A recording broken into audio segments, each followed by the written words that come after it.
Il-Gvern ilu budget wara li ieħor iwiegħed stiks għat-test tad-diabete iżda sa issa dan il-kliem ma sarraf xejn. Dan qalu l-kap tal-Partit Nazzjonalista Adrian Delija waqt li żar attività fid-Dar Ċentrali tal-Partit Nazzjonalista fejn ġew offruti testijiet tat-zokkuru tal-pressjoni mingħajr ħlas. Adrian Delija qal li l-problema tad-diabete tolqot 10% tal-popolazzjoni tagħna u din tpoġġina fl-aħħar post fl-Ewropa.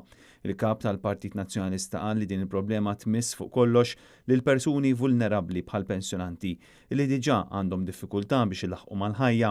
Hemm bżonn illi nagħtu messaġġ ċar illi nibdew minn żgħar, illi l-edukazzjoni illi nagħtu dwar id-dieta tagħna, dwar kif niklu, dwar kif nieħdu ħsieb lil nafusna, dwar dak illi huwa mbagħad il-kontinwità fil-ħajja ma wkoll dawk li huma s-servizzi li kapaċi jagħti jew joffri l-Gvern għal-naqas kif wiegħed. Adrian Delija qal li permezz ta' din l-attività fid-Dar Ċentrali, il-Partit Nazzjonalista qed juri l-impenn tiegħu sabiex ipoġġi d-diabete fuq l-aġenda nazzjonali. Il-kap tal-Partit Nazzjonalista kien akkumpanjat mill-kelliema s-saħħa Stephen Spiteri u mill-kandidat tal-Partit Nazzjonalista Ian Vassallo.